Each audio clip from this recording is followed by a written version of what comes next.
बाजार की दिग्गज एक्सपर्ट हमारे साथ अब जुड़ चुकी हैं Puneeta Kumar Sinha, Pacific Paradigm Advisor से। पुनीता जी नमस्कार, स्वागत है आपका हमारी इस बेहद खास पेशकश में। और आज आपकी बात जो है हमारे दर्शकों को दशा और दिशा देगी अपनी रणनीति बनाने के लिए, तो आपके कंधों पर काफी गहरी जिम्मेदारी। बताइएगा मैम, इकोनॉमिक सर्वे आपने सुना जो टेबल हुआ, मुख्य बातें हमारे सबके सामने ही है, जहां जीडीपी ग्रोथ और साथ ही जिस तरह से हमारी देश की अर्थव्यवस्था आगे बढ़ रही है, कुछ चैलेंजेस भी यहां पर गिनाए गए हैं, लेकिन ओवरऑल लबोलुबाब आपको कैसा लग रहा है इस रिपोर्ट कार्ड का? पहले तो ये बहुत डिटेल रिपोर्ट कार्ड है, तो इसको पढ़ने में थोड़ा टाइम लगेगा। जी। अभी निकला है तो जायज है कि किसी ने भी पूरी तरह से नहीं पढ़ा होगा ना। अपने इतना टाइम ही नहीं दिया हम लोग को पढ़ने के लिए। बस जो पर कई इंपॉर्टेंट चीजें जो मुझे लग रही है कि एक तो उन्होंने एआई पर एक चैप्टर बनाया है, जो कि बहुत इंपॉर्टेंट है, क्योंकि अभी जो है ग्लोबल व्यू ये है कि इंडिया जो है एआई में इन्वेस्टमेंट नहीं कर रहा जितनी करनी ज़रूरत है, और देशों के कंपैरिज़न में जैसे चाइना, यूएस, पर्टिकुलरली जो लार्ज इकोनॉमीज़ हैं उनके कंपैरिज़न में हम लोग पीछे हैं। तो जो प्रोडक्टिविटी गेन्स आने चाहिए हैं हमारी इकोनॉमी में, वो अभी पूरी तरह से नहीं आ पाए। तो एआई पे जो इकोनॉमिक सर्वे ने एम्फसाइज़ किया है वो एक गुड स्टेप है, जिसका मतलब है कि गवर्नमेंट फोकस करेगी एआई पे तो कंपनीज भी उतना ही ज़्यादा इन्वेस्टमेंट करेंगी। तो एक ये बहुत इम्पोर्टेंट मुझे दिखा। दूसरा जैसे कि हम लोग जानते हैं इंडिया की ट्रैजेक्टरी जो है ग्रोथ डोमेस्टिक कंजम्पशन पर निर्भर है, और हमारे मैन्युफैक्चरिंग सेक्टर और एक्सपोर्ट सेक्टर को अभी काफ़ी पेन लग रहा है। तो जो डोमेस्टिक कंजम्पशन है उसी पे हम लोग की इकोनॉमी और फ्यूचर ग्रोथ डिपेंडेंट है। तो उसको एनेबल करने के लिए फर्दर एनेबल मींस स्किलिंग हो, लेबर अच्छे से हो, लेबर लॉज, वेज कोड, तो अभी लेबर रिफॉर्म्स हुए हैं। तो हम लोग की स्किलिंग बहुत ज़रूरी है, उस पे भी उन्होंने एम्फसाइज़ किया है। इसकी स्किलिंग पे और और ध्यान दिया जाए। और इकोनॉमिक ग्रोथ जो कि इन्होंने इकोनॉमिक सर्वे में बोला है कि ग्लोबल ग्रोथ वीक रहेगी, तो वो मैं इतनी पूरी तरह से उसमें सहमत नहीं हूँ कि ग्लोबल ग्रोथ वीक रहेगी, क्योंकि अभी जैसे यूएस की ग्रोथ और चाइना की ग्रोथ तो काफ़ी पहले से बेहतर है। पर उन्होंने ज़्यादा डिटेल में एनालिसिस किया है, तो हो सकता है, अभी मैंने वो पूरी तरह से पढ़ा नहीं कि वो क्यों कह रहे हैं कि ग्लोबल ग्रोथ थोड़ी वीक होगी।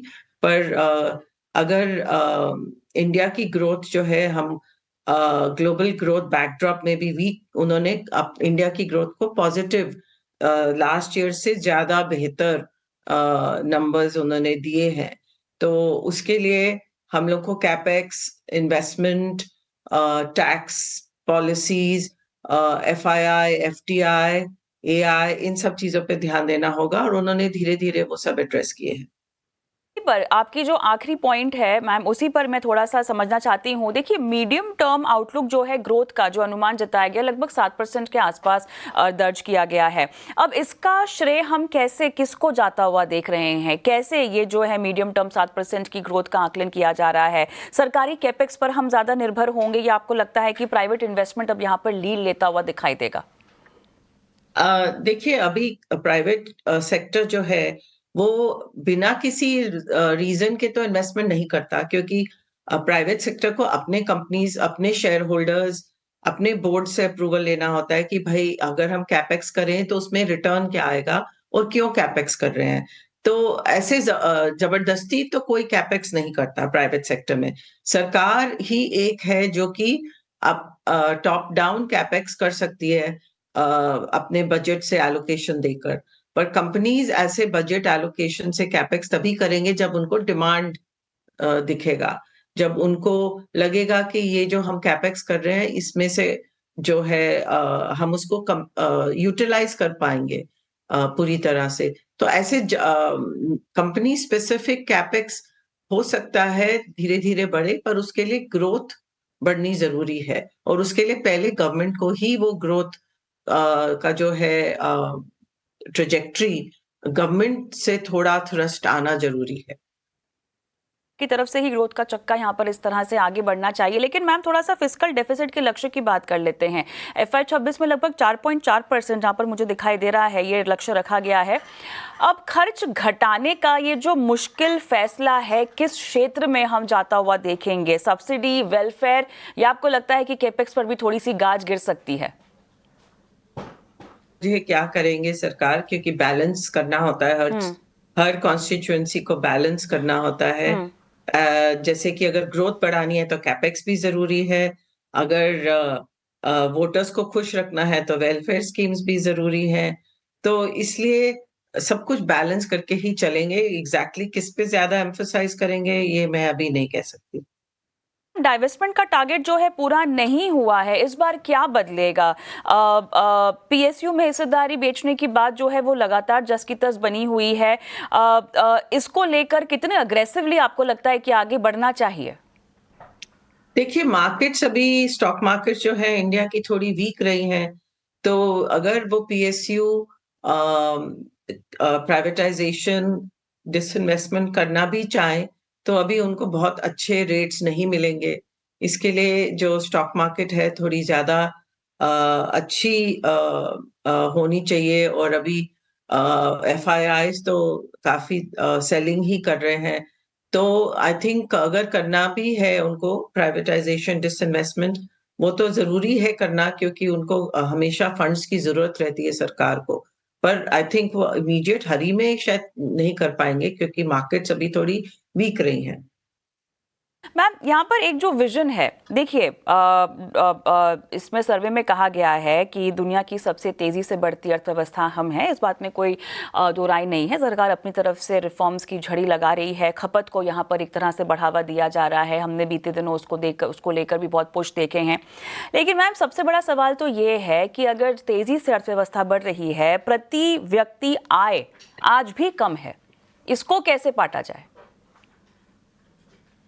मुझे आपका प्रश्न ठीक से समझ नहीं आया, क्या पूछ रहे हैं? मैं कह रही हूँ कि तेजी से बढ़ती हुई अर्थव्यवस्था है हम, ठीक है। हाँ। हम देख रहे हैं सरकार के कदम एक एक करके यहाँ बढ़ भी रही हैं, खपत को इजाफा दिया जा रहा है, बढ़त दी जा रही है, पुश पॉलिसी रिफॉर्म की तरफ से बहुत आ रहे हैं।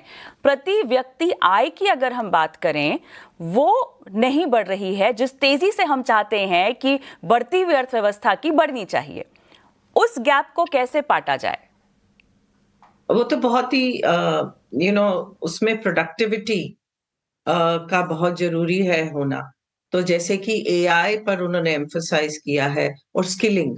AI के साथ-साथ अगर हम लोग स्किलिंग नहीं करेंगे, तो हम लोग अगर AI से प्रोडक्टिविटी गेन्स लाएँगे तो जॉब लॉसेस बढ़ जाएँगे। तो उन्हीं लोगों को रीस्किल करके हम लोगों को अच्छे सैलरीज़ पे बेहतर इनकम्स पर लाना होगा प्राइवेट सेक्टर में। तो इसलिए ये दोनों साथ-साथ हम लोग को करने पड़ेंगे। ये काफ़ी इंडिया का GDP पर कैपिटा हम लोग को बढ़ाना है, और उसको बढ़ाने के लिए बहुत सारे छोटे-छोटे मेजर्स, कुछ बड़े मेजर्स भी करने होंगे, जिन पर अभी मैंने क्योंकि इकोनॉमिक सर्वे पूरी डिटेल में नहीं पढ़ा, अभी 1 घंटे पहले ही निकला है, तो उसमें उन्होंने क्या स्पेसिफिक मेजर्स दिए हैं, वो देखना होगा कि वो सफिशिएंट है कि नहीं है। एक आखिरी सवाल आपसे मैं पूछना चाहती हूँ मैम, GST के अगले चरण में जो है ई-वे बिल पर फोकस किया गया है। अब यहाँ पर छोटे कारोबारियों के लिए कंप्लायंस के लिहाज से इसका कैसा असर आप पड़ता हुआ देख रही हैं? जिस तरह के रैशनलाइजेशंस को लेकर हम कदम उठा रहे हैं, इसमें और कितना हल्कापन आना और ज़रूरी है आपके मुताबिक? देखिए, अभी तो एक बहुत बड़ा उन्होंने GST कट सरकार ने किया है। जी। इतने जल्दी-जल्दी तो सरकार GST में चेंजेस नहीं ला सकती। अगर इतने जल्दी-जल्दी चेंजेस लाए, तो भी लोग कहेंगे tax instability, tax regime stable नहीं है। तो इसलिए वो रेट चेंजेस तो मुझे लगता नहीं आएँगे। हाँ, कंप्लायंस बर्डन में शायद कुछ ऐसे अनाउंसमेंट्स हो सकते हैं कि जिससे कि कंप्लायंस जो है वो थोड़ा कम हो, क्योंकि ये जो फाइलिंग्स हैं और इनके पेपर वर्क, ये सब काफ़ी ज़्यादा टाइम लेता है, और उसमें खर्चा भी होता है, क्योंकि आपको एम्प्लॉइज़ रखने पड़ते हैं। तो ये सब जो है कंप्लायंस बर्डन थोड़ा कम हो MSME सेक्टर के लिए तो बेटर होगा। पर अभी रेट कट जीएसटी में मुझे और कोई नज़र नहीं आता। आप आसान भाषा में कुल मिला के इकोनॉमिक सर्वे की मुख्य